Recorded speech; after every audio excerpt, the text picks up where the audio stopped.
top of the morn to ya. Pot of gold at the end of the rainbow. Them's fighting words.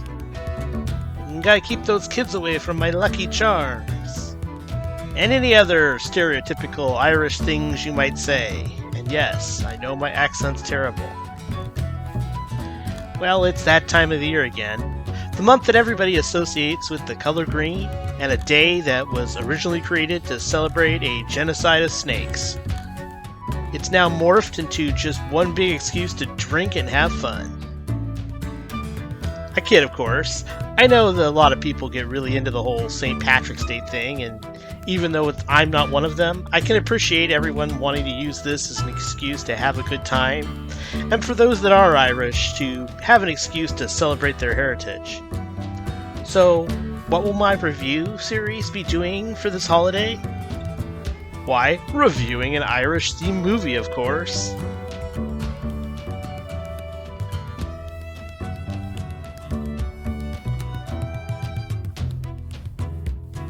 Chasing Leprechauns is one of those weird movies that, while it is on Hallmark Channel and technically is a romance movie, it has a weird and unusual story that makes it something just a tad bit different.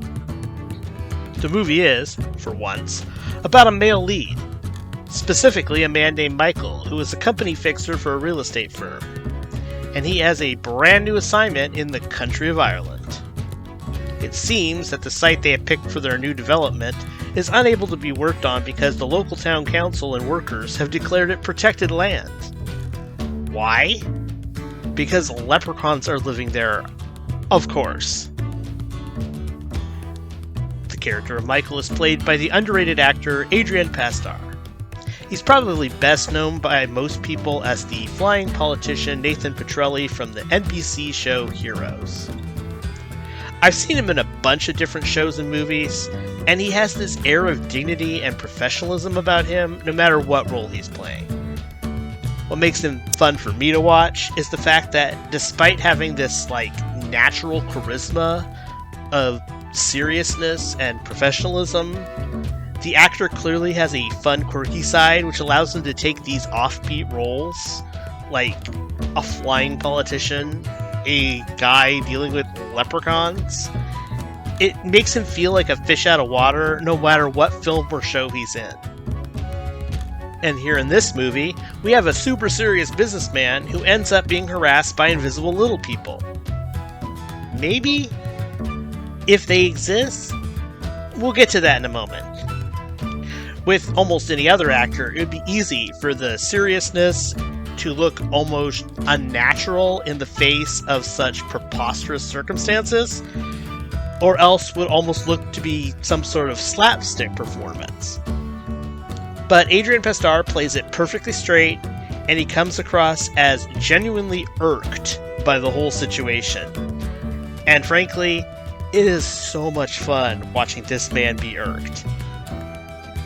And irked he shall be, because we are dealing with mythical beings like leprechauns who are completely invisible.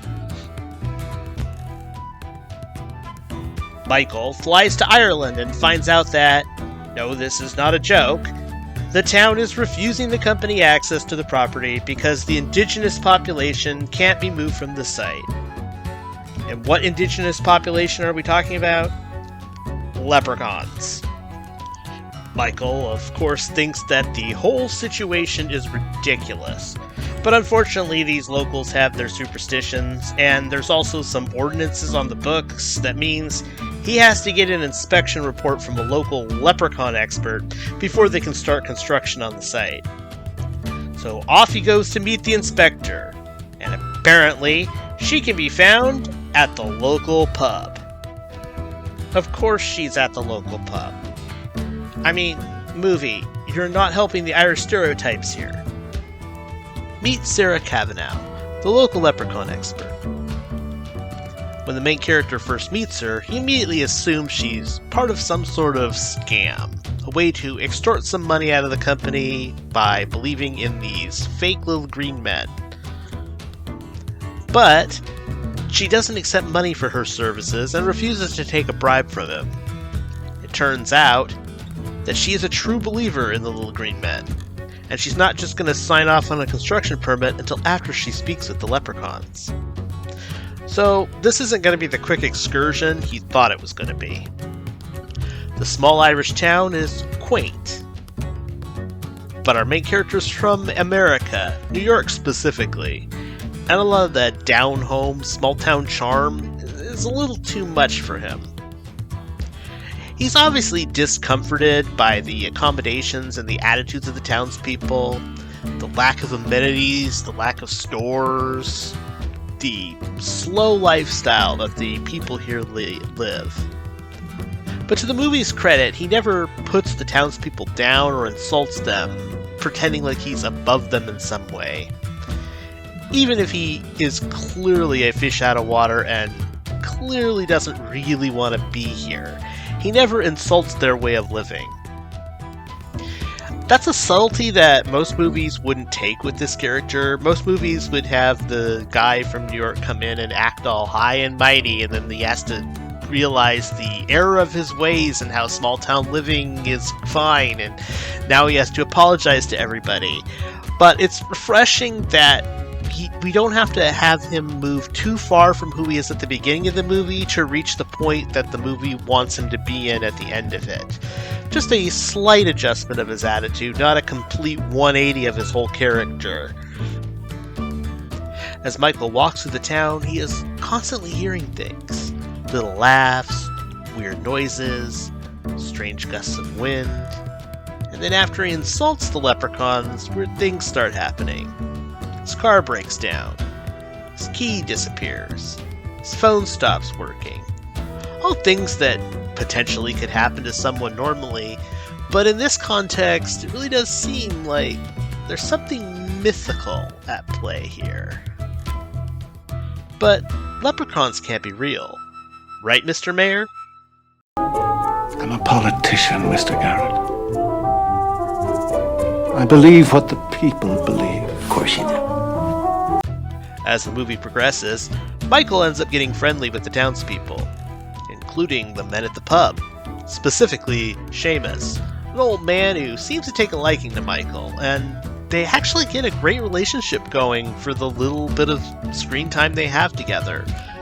That's not to say that there's not a lot of them in the movie. They actually have quite a few scenes together. It's just that this guy literally came to town, met this man, and they have this deep friendship in 24 hours.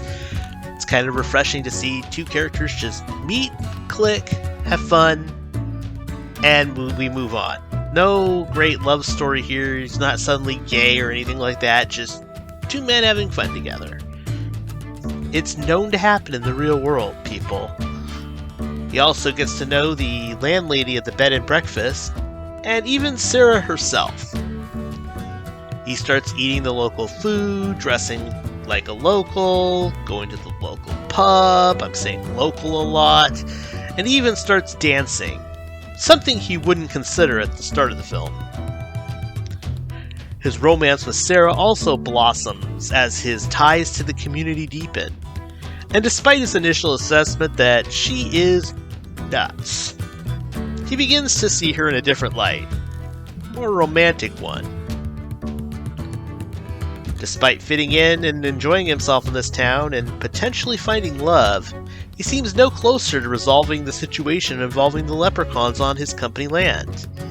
And if he doesn't solve it quick, it might cost him his job. Will Michael resolve the leprechaun problem and find the place he is meant to be is actually here in Valley Glen, Ireland? Or will the curse of the little people become too much for him? Guess you're gonna have to watch the rest of the movie to find out.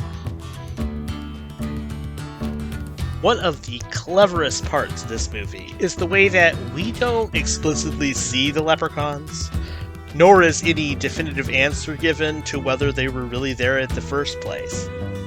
I've said in the past that when it comes to supernatural elements in Hallmark-style movies, you either have to lean into the supernatural and explain the phenomenon in magical terms, or else reveal the whole thing to be completely mundane and explain the situation in scientific terms.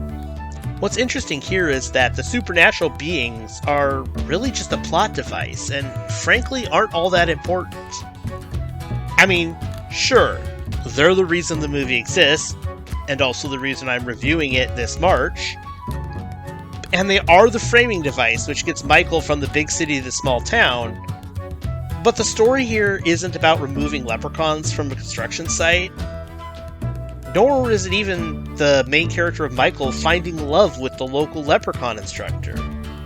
No, the story here is that there's a workaholic man who is unhappy with his life, and yet he doesn't even realize just how ill at ease he is until something makes him slow down. Whether what makes him slow down is actual leprechauns or just the perception of their presence, it doesn't matter in the long run. What matters is in slowing down, he realizes who he truly is and what he truly wants out of life. And in the end, that realization is more valuable than the proverbial pot of gold at the end of the rainbow. This movie may not have any visible little green men in it, but it has plenty of small-town Irish charm, which makes it the perfect movie to watch this St. Patrick's Day. For that reason, I'm giving this movie 6 magically delicious Lucky Charms out of 10. I originally watched Chasing Leprechauns on Hallmark Channel Plus, but it looks like it's also available on some streaming site called Xumo, Xumo. I've never even heard of this service, but that's what came up when I googled where can you watch this movie now. So, if you have that service, you can watch this movie on there apparently. Anyway, happy St. Patrick's Day, and I'll see you next time.